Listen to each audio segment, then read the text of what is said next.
about electromagnetic induction, an area which is quite very important as far as 0625 paper 4 is concerned, and we are in the section whereby we are talking about transformers, and in this case we are having a transformer here.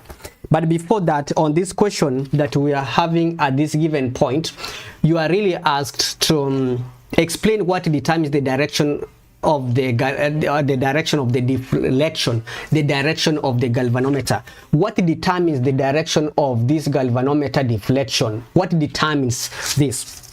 So the first thing that you need to consider when you are talking of that is the motion. In which direction is the magnet moving? The movement determines the direction. If it's moving in, the direction will be different as when it's moving out. Number two is the type of pole which is next to the coil, the polarity which is next to the coil. Those are some of the factors which determine. So we are going to say the factors that determine. Maybe if you are asked to explain the what determines the direction in the reading of the galvanometer, is the direction in which the movement of the magnet is in, and also which pole enters the coil.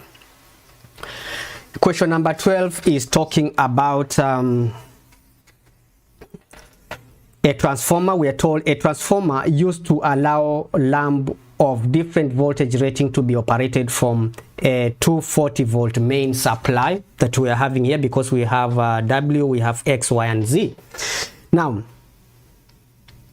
the primary coil and the secondary coil both have, the primary coil and the secondary coil both have 500 turns, uniformly wound in turns. Electro connection to the coil can be made. So we are supposed to calculate the number of turns between W and X. So what's happened? The lamp designed to light normal brightness at 120 volts. So we have a voltage in this case of 120 volts, and the voltage input voltage, primary voltage here,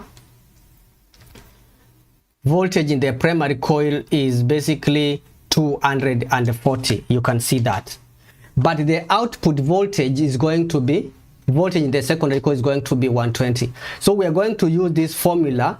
Voltage in the primary coil over voltage in the secondary coil is equal to number of turns in the primary coil over number of turns in the secondary coil. So voltage in the primary coil is 240. But number of turns in the primary coil, we were told both of them were having 500. So in this case, the number of turns in the primary coil we're going to use here is 500. Should be equal to the voltage in the secondary coil, which is 120, over number of turns in the secondary coil, which we are trying to determine. So if you work out the number of turns, you are going to get it to be 250 in this particular point. Then we are supposed to describe and explain what happens to the lamp when it's connected to X and Y. Let's look X and Y. What's happening between X and Y? We are having very few turns. So which means the number of turns in the primary is more than the number of turns in the secondary. So less EMF is going to be induced in the secondary, so which means that there will be less voltage, and the voltage is the one that determines the brightness of a bulb. So we are going to say that in this case, since it's connected in XY, there will be a reduced brightness in the lamp, since X has fewer turns, and hence less voltage is going to be induced. Then we are supposed to state what will happen to the lamp if connected to WZ. Let's see what's happening in WZ. We have such number of turns. They are going to be 500. If they are 500 and we are having also 500 here, we are going to have the same EMF of 240. So if the lamp is operating at 120 and you are making it to absorb, to be connected to 240, and is operating at 120, it means this lamp is going to blow. It's going to blow at that given point. So Also, let me take this chance also to remind you that you can be able to access this PDF in our Patreon page. So you can be able to go to Proflearn Patreon page. You check the link in the description so that you can be able to go and access this particular PDF that we are having at this given point.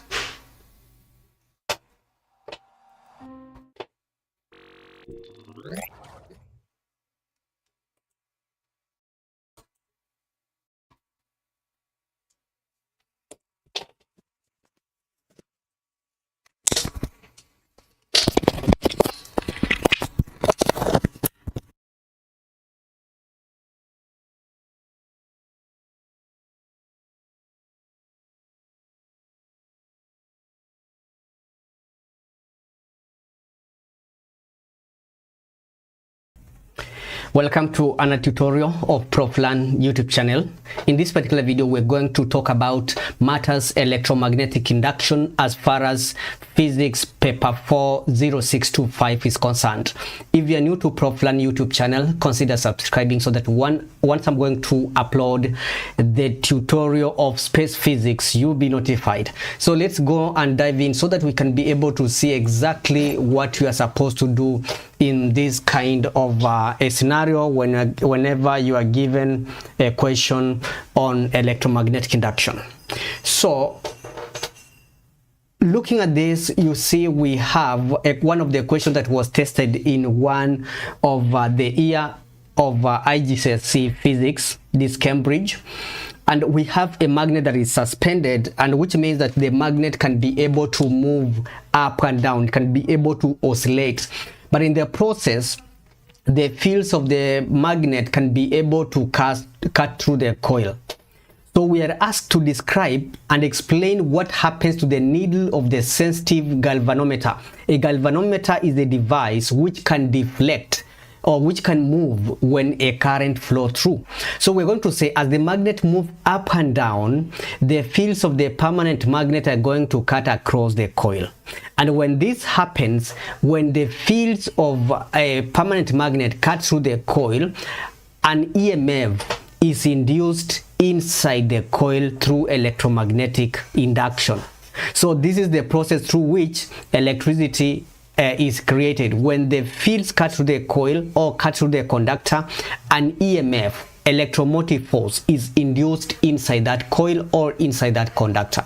And when there is an EMF, then there is a flow of what? Current. Now the magnet is replaced with a stronger magnet. Now we're going to have stronger field. Then it means the amount of EMF that's going to be induced in this coil is going to be greater. So that means there will be a larger diffraction in this case. Then another possible question that can be asked is whereby you are given maybe we are talking of a coil that is going to be rotated within a magnetic field, and you can see now this coil that we are having here is between magnetic field, and the fields are produced by the permanent magnet. So these magnets that we are having here are there to produce magnetic fields. So if we have a coil that is inside a magnetic field, if you make a mistake, you move that coil, then such that the coil is going to cut through the magnetic field, it means that inside this coil that we have here, we are going to have an EMF being induced inside that coil. And that is how generators are able to generate what? Electricity. So which means that when this handle is rotated, the coil is made to cut through the magnetic field, and then an EMF is induced through electromagnetic induction. So let's see what question was being asked here at this given point. They were asked on the diagram, draw an arrow to indicate the direction of the current. Right, so we are going to use, because a generator, we are going to use Fleming's left hand rule. Yes, Fleming's right hand rule. So you are going to place the first finger, second finger, the thumb, such that they are at 90 degrees. So you place them in such a way that the first finger is pointing to the direction of the field. Yeah, and if the coil is moving upwards, the thumb should be in that direction in which the coil is moving. So in that way, the current is going to flow as indicated here, and I used what we call Fleming's right hand rule in this case. So the current is going to flow in this direction, and on this other side the current will flow down like that. On the diagram draw, we have indicated that, and we're supposed to explain your answer. The field, the direction of motion of the wire, and the induced current are mutually perpendicular, and that is why the current is going to flow in that direction. Explain how the rotating coil in the diagram continuously causes the galvanometer needle to show alternating current. So already we said as the coil rotates, it cuts through the magnetic field, and this induces an EMF or a voltage inside the coil, and after every 180 rotation, the direction of the current that is induced in the coil also reverses or changes, and that is what you are supposed to respond in this particular question. Another question that you'll be asked in that particular exam is about transformers, and you need to understand there are two types of transformers, which include the step-up transformer and the step-down transformer. What is a transformer? A transformer is a device which is able to increase or reduce voltage. So in that way, if we are having a transformer, then you can be able to determine whether it's a step down or a step up transformer by looking at two features.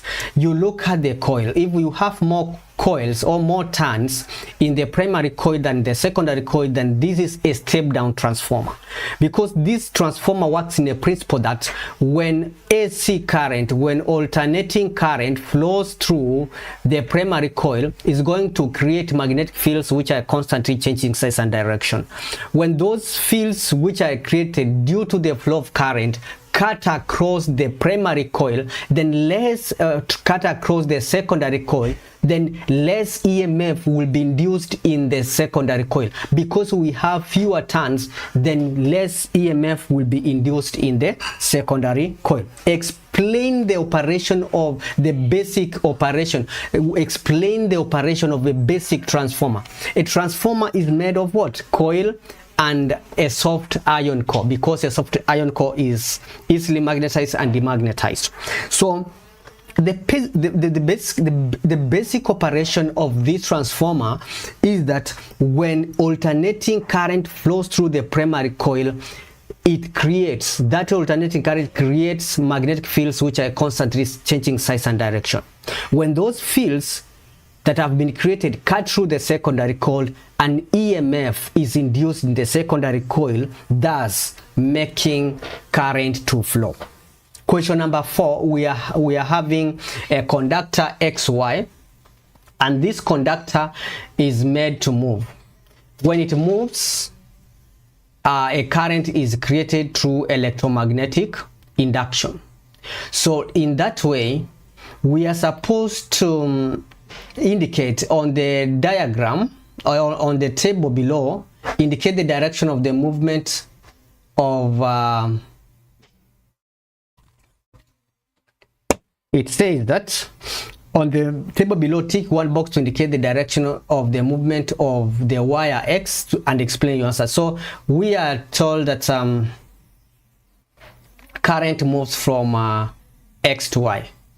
So you are going to use, because this a generator is generating electricity, so you are going to use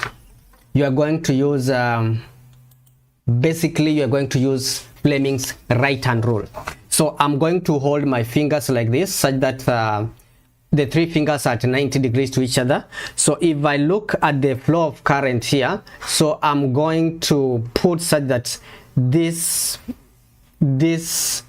is pointing from the north to the south, this first finger, and this other finger here is pointing the way the current is flowing from X to Y. So it means my thumb is pointing upward, so it means the motion of this conductor is upwards. So if I check here is to the top, I'm going to select to the top of the page, to the top of the page, to the top of the page. In that case, you try to do it using your right hand rule. But when we are talking about DC motors, we use Fleming's left hand rule in order to predict the direction of motion and rotation of that. So moving to part B, we are supposed to state the observation. State what observed on the ammeter when XY is moved in the opposite direction. It means also the direction of current is going to reverse. Yeah, the direction of the current becomes goes to act in the opposite, flow in the opposite direction. And also we're supposed to state what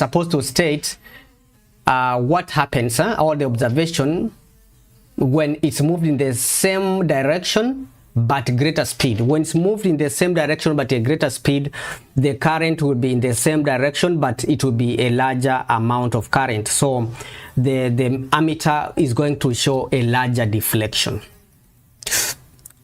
Part 5, question 5, describe what's meant by the direction of magnetic field. Actually, this is the direction of the force that acts on the North Pole, and it acts from the north to the south. That is for part A. Describe and explain what happens with the beam of electrons. So you see, electrons behave like flow of current, because current flows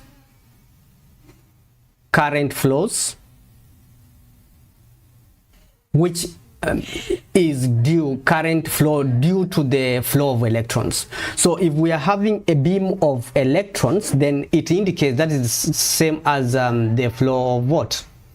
Current.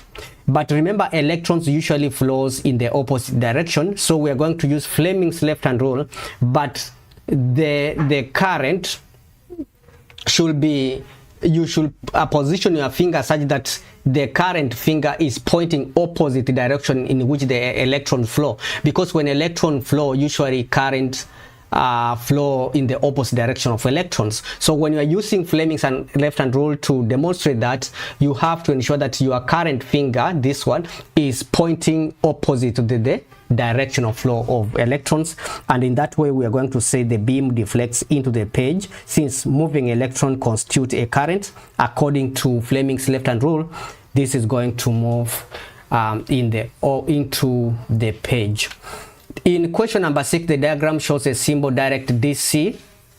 On the diagram, we were supposed to draw a pair of arrows to show which coil rotates, which way the coil rotates, and we need to explain the direction. So you can see now in this case here, question number 6, current is going to flow in this direction. So if you use Fleming's left hand rule, this part is going to experience a downward force and the other end is going to experience an upward force. So in that way the coil is going to rotate anti-clockwise direction. And we are supposed to explain why the electrons flow in the direction as shown. Electrons usually flow in the opposite direction, so when you are supposed to indicate the flow of electrons, it will flow in the opposite direction to current. Why? Because electrons are negatively charged, so which means they are going to be repelled by the negative terminal of the power supply. Explain why electrons flow that way. We have explained that. State the quantity which is induced in the base of the pan, that is electromotive force, EMF, or we can say voltage, is induced in the base of the pan. When current flows through the coil, there will be magnetic fields which will be created, and when those magnetic fields cut across the pan, because a pan is a conductor, then we are going to have an EMF induced at the base of the pan. When EMF is induced, a current is going to flow through the pan, and then thermal energy is going to increase, because we know energy is equals to IVT, current times voltage times time. So do state and explain the effect of the quantity induced on the temperature of the water. Due to the EMF, current is going to flow, and since the pan has resistance, then we are going to have thermal energy produced at the base of the pan, which means that the temperature of the pan increases, which increases the temperature of the water. Yeah, so basically that's what we are going to mention as far as that is concerned. And this is just to remind you that if you have not subscribed to Proflearn YouTube channel, consider subscribing so that anytime I'm going to do more tutorials, you'll be notified. Also remember to join our Patreon page so that you can be able to access these PDFs that I'm having here, and also to download this worksheet so that you can be able to have it on your end there. So moving on, we have a toy car, a trolley that is running down the slope, and what we are having here, there is a magnet which is attached on that trolley, and we can see that this magnet has got magnetic fields. And remember that when this trolley is running down, basically what's going to happen is that those magnetic fields are going to cut through the coil that we are having here. So as it's going to run down the slope, the fields of the permanent magnet are going to cut across this coil that we're having here. And we have mentioned that whenever the magnetic fields cut across a coil or a conductor, then an EMF is going to be induced in that conductor. So which means that when this trolley passes through here, the field will cut across, an EMF is going to be induced, then a current is going to flow through the coil, then this galvanometer is going to deflect. So the amount of EMF induced, the amount of voltage that is going to be induced here, will depend on two factors. Number one, it will depend on the strength of this permanent magnet that we have here. So if we have a stronger permanent magnet, it's going to induce more EMF, so more current will flow, so meaning there will be a larger deflection.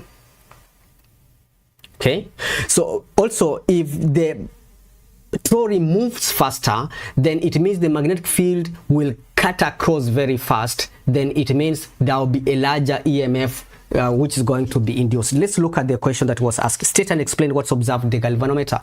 The galvanometer is going to deflect. Why is it going to deflect? It's because as the trolley runs down, the magnetic fields are cut across the coil, and an EMF is induced in the coil, which causes the current to flow. And once the current flows, the galvanometer shows a deflection. State and explain. The trolley is now moved. Now we have point A, and then it's moved now to point B. What does that mean? If it's moved to the higher point, it's going to have higher potential energy. And remember, when the trolley is moving down, the potential energy will be converted to kinetic energy. So meaning at this point it will have higher kinetic energy, rather it will be having high potential energy at this point. So when it's going to run across, it will going to run at a higher speed. So it's going to cut across the coil faster, and a larger EMF is going to be induced. So it will show a greater deflection because it will be moving at a higher speed. It will show a larger deflection because it will be moving at a higher speed, and a large EMF is going to be induced. I believe you are getting value from this particular tutorial. We need to move down so that we can quickly run through and get to C. So we have a battery that is being charged here, and this charging system is in such a way that there is an EMF that is alternating current flowing here. So when alternating current flows through this coil, it's going to create magnetic fields which are constantly changing size and direction. So these magnetic fields which are constantly changing size and direction are going to cut across this coil X, and when a field cut across another coil, there is an EMF that is going to be induced in that particular coil. So the question was, explain how alternating voltage is produced in coil X. Remember, these two coils are not connected in any way, but when there is an there is a current, alternating current, this coil, there will be a magnetic field created, and this magnetic field are constantly changing size and direction. When they cut through coil X, an EMF is induced through electromagnetic induction, and that's basically what you are supposed to state. in this part. As current flow, AC current flowing in coil Y creates a changing magnetic field. The changing magnetic field cut across coil X, and an EMF is induced through electromagnetic induction. So you can see these questions will always be the same, but it's only the scenario that's going to change. The explanation is basically the same. So let's talk of a scenario whereby you are given what? You are given here this generator. You are given, sorry, a transformer, and you can see here we have a transformer which has 340 turns in the secondary. In the primary we have 200 turns, so which means this is basically a step up transformer. So explain why there is a voltage between the terminals of Q.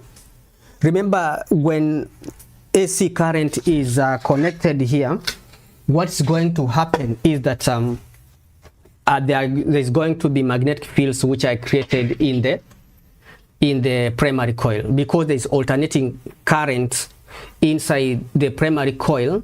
Then it means that alternating current is going to create magnetic fields which are constantly changing size and direction in the primary coil. When those alternating current cut across the secondary coil, an EMF is going to be induced in this coil through electromagnetic induction. You guys, if you have not subscribed to Proflearn YouTube channel, consider subscribing, so that when I'm going to do another tutorial, when you are going to join year 12, you'll be getting more tutorials of physics and pure math, as well as year 13. So explain why there is the voltage. Already I've mentioned there how that happens. When AC flows through coil P, it creates magnetic fields. When it flows through coil P, it creates magnetic fields which are constantly changing direction. When that magnetic field cuts through coil Q, an EMF is induced through electromagnetic induction. Explain why the core of the transformer is made of soft iron. Soft iron is a soft magnetic material which is easily magnetized and demagnetized, so it can be able to form a temporary magnet in that way, because a material that is required there is a material that can easily be magnetized and demagnetized. As far as transformer is concerned, the formulas that we need to know are these two. V, voltage in the primary coil, or voltage in the secondary coil, is equal to number of turns in the primary coil over number of turns in the secondary coil, or power in equals to power out for a transformer which is 100% efficient. And also you need to remember that power is voltage times current, so we can say from this formula we can say that power voltage in the primary coil times current in the primary coil is equals to voltage in the secondary coil times current in the secondary coil. So we are going to see how we can be able to use this formula in order to work out questions as follows here. So calculate the voltage between the two terminals of Q. So we have a number of turns in P and number of turns in Q is 340, and also we are told voltage in P is 4 volts, so we can be able to say voltage in P in the primary coil over voltage in the secondary coil is number of turns in the primary coil over number of turns in the secondary coil. So voltage in the primary coil was 4 volts. We are working out the voltage in Q, which is the voltage in the secondary coil. Number of turns in the primary coil were 200. You can see 200 here. 200 is indicated here. And number of turns in the secondary coil, number of turns in the secondary coil, number of turns in the primary coil is 200, which is indicated here, and number of turns in the secondary coil in Q is 340. So if we make VS, voltage in the secondary coil, subject of the formula here, we're going to have 6.8 volts. The heater is connected to coil Q, and the heater and the current in the heater is 3.5 amperes, so it means current output is 3.5. so definitely it's like this question here now is smelling. We are likely to be using this equation here because we have current, we have voltage, so we are working out the current in the primary coil. So we are going to say current in the primary coil times voltage in the primary coil should be equal to the current in the secondary coil times the voltage in the secondary coil. So we can be able to divide by 4 both sides, then we can have current in to be 6.0 or 5.95, which translates to 6.0. A bar magnet is made of metal. Suggest the metal from the bar magnet. A bar magnet, we're talking of a permanent magnet. It has to be made from a hard magnetic material, which is steel. We have 2 types of material, soft and hard. Hard are used to make temporary magnets, right? Then we are looking at the concept of electromagnetic induction. Here the diagram shows a bar magnet being inserted into the coil. So when this coil is moved, this magnet is moved in and out of the coil, the fields, because we are having here, whatever we are having here is basically we have the fields of the permanent magnet. When these fields cut across this coil like that, then an EMF is going to be induced in the coil. So this galvanometer is going to show a deflection. Explain why the galvanometer deflects. It's because when the magnet is inserted, the magnetic fields cut across the coil and an EMF is induced in the coil. Thus a galvanometer deflects. So if you move the coil faster, if you move the coil or you move the magnet faster, the deflection will be larger because a larger EMF is going to be induced. If also you use a stronger magnet here, there will be a larger deflection because a larger EMF is going to be induced. If you use more turns in this given point, you are going to have also a larger deflection. So basically you need to ensure that you really understand exactly what happens in this particular case.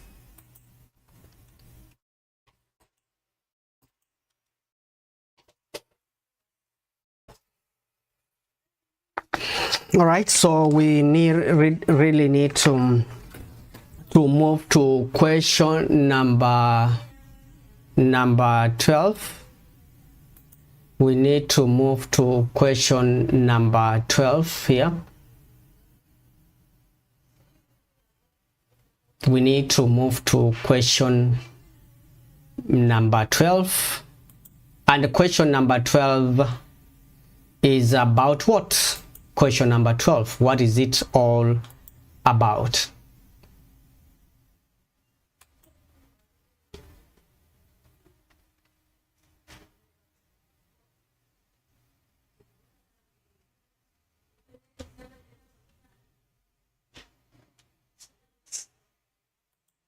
What is question number 12 about?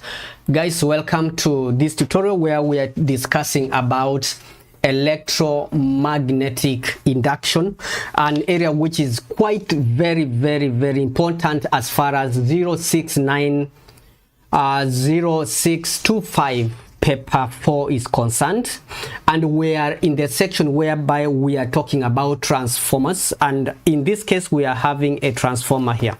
But before that, on this question that we are having at this given point, you are really asked to explain what determines the direction of the direction of the deflection, the direction of the galvanometer. What determines the direction of this galvanometer deflection? What determines this? So the first thing that you need to consider when you are talking of that is the motion. In which direction is the magnet moving? The movement determines the direction. If it's moving in, the direction will be different as when it's moving out. Number 2 is the type of pole which is next to the coil, the polarity which is next to the coil. Those are some of the factors which determine. So we are going to say the factors that determine. Maybe if you are asked to explain the what determines the direction in the reading of the galvanometer is the direction in which the movement of the magnet is in.